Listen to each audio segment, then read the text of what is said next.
Hello everyone, मैं मिथुन सिंह स्वागत करता हूं आप सभी का। आशा करता हूं आप सभी बहुत अच्छे होंगे। बात करेंगे सिद्धू कानू मुर्मू यूजी सेमेस्टर 4 के प्रीवियस क्वेश्चन पेपर की। पेपर आपका होगा इंग्लिश का, मेजर 8 का ये क्वेश्चन पेपर है और सेशन था आपका 2023-27 का। आगे बढ़े उससे पहले मैं आपको बता दूं, पिछले 5 साल के जितने भी प्रीवियस क्वेश्चन पेपर है, सारे क्वेश्चन पेपर की PDF आपको 69 रुपीज़ में अवेलेबल करा दी जाएगी। दूसरी बात, 199 रुपये में आपको सजेशन प्रोवाइड कर दिया जाएगा।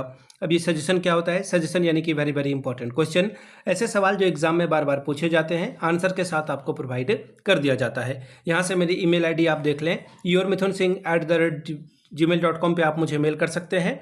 इंस्टा पे अगर आप हो डू फॉलो मी @iMithunSingh। बाकी आप मुझे व्हाट्सअप कर सकते हैं 7979054474 पे। तो चलिए, सिद्धू कानू मुर्मू यूजी सेमेस्टर 4 के क्वेश्चन पेपर को हम लोग देखेंगे कि किस तरह का सवाल यहाँ पर पूछा गया था इंग्लिश में। यहाँ से आप देख पाओगे, ये रहा आपका पेपर, सेमेस्टर 4 इंग्लिश मेजर 8 का ये क्वेश्चन पेपर 2025 इन्होंने लिखा है, जबकि आपकी परीक्षा जो है 14/5/2026 को कंडक्ट कराई गई थी। ठीक है, सेशन था आपका 23-27 का, 3 घंटे का वक्त मिला था, फुल मार्क्स था 75 का। ठीक है, फर्स्टली मैं आपको वेरी क्लियरली ये बता देना चाहता हूँ, my English pronunciation is not up to mark, please don't जज me, pardon me for that.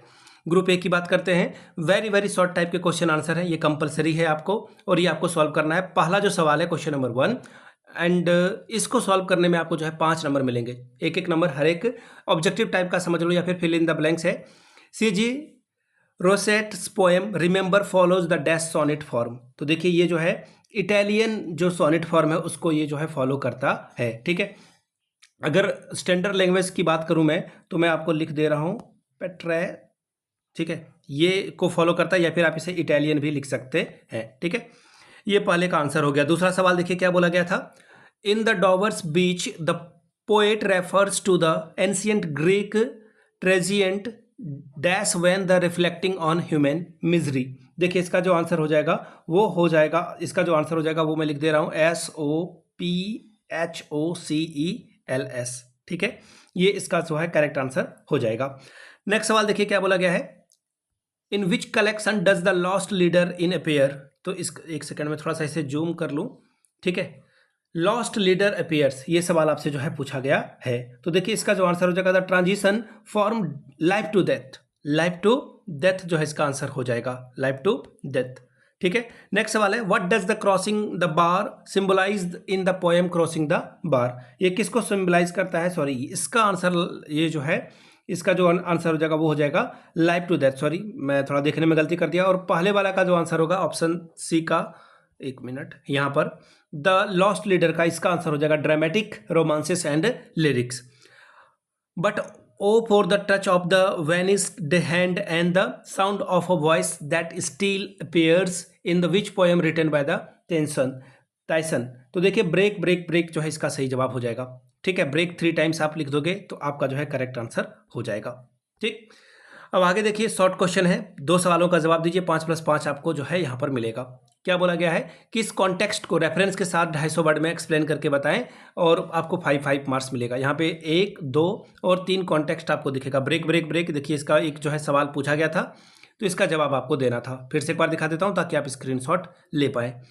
अब आगे देखिए, फिर से एक और यहाँ पर है, टोटल 4 हैं, 4 में से किसी 2 पे आपको लिखना था।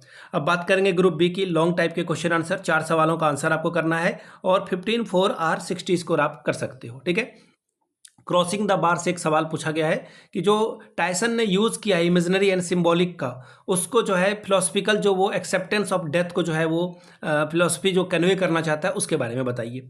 Explain the emotional tension in Break Break Break between the speaker's intense personal grief and the indifferent vastness of nature. Question number 4, discuss the Robert Browning's use of nature imagery to convey the mood, obstacles and the emotional climax meeting at a night। अब आगे अगले सवाल की ओर हम लोग बढ़ेंगे। यहाँ पे आपसे बोला गया है कि इस पे कमेंट करके बताइए स्पीकर्स का जो shifting attitude toward the Lost Leader in the poem the Lost Leader, tracking the emotional journey from the reverences through the anger to the resigned contempt.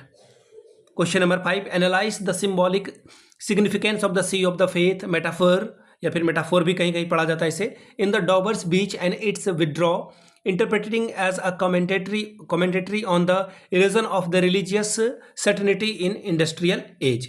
Next सवाल है critically appreciate the poem to the Margaret continued. Question number 6 discuss the C.G. Rossetti as a the pre Raphaelite poet with the reference to her poem remember. Next सवाल देखिए क्या बोला गया है। यहाँ पर एक टाइटल है और इसका जो नेचर है पोएम का, ये आपको गॉड को प्रेज करता है। इस पोएम को एनालाइज आपको करना है और इसका जो है रेफरेंस भी आपको बताना है अबव स्टेटमेंट से कि ये क्या जो है रेफरेंस दे रहा है। तो ये था आपका इंग्लिश मेजर 5 का क्वेश्चन पेपर। अगर आपको पिछले 5 साल का PYQ चाहिए तो ये आपको 69 में, और अगर आपको सजेशन चाहिए तो 199 में ये प्रोवाइड कर दिया जाएगा। यहाँ से मेरी email ID आप देख लें, yourmithunsingh@gmail.com पे आप मुझे मेल कर सकते हैं। इंस्टा पे अगर आप हो डू फॉलो मी @imithunsingh। बाकी आप मुझे व्हाट्सअप कर सकते हैं 7979054474 पे। वीडियो को आपने यहाँ तक देखा, प्यार दिया, इसके लिए आप सभी का बहुत बहुत शुक्रिया। Have a good day.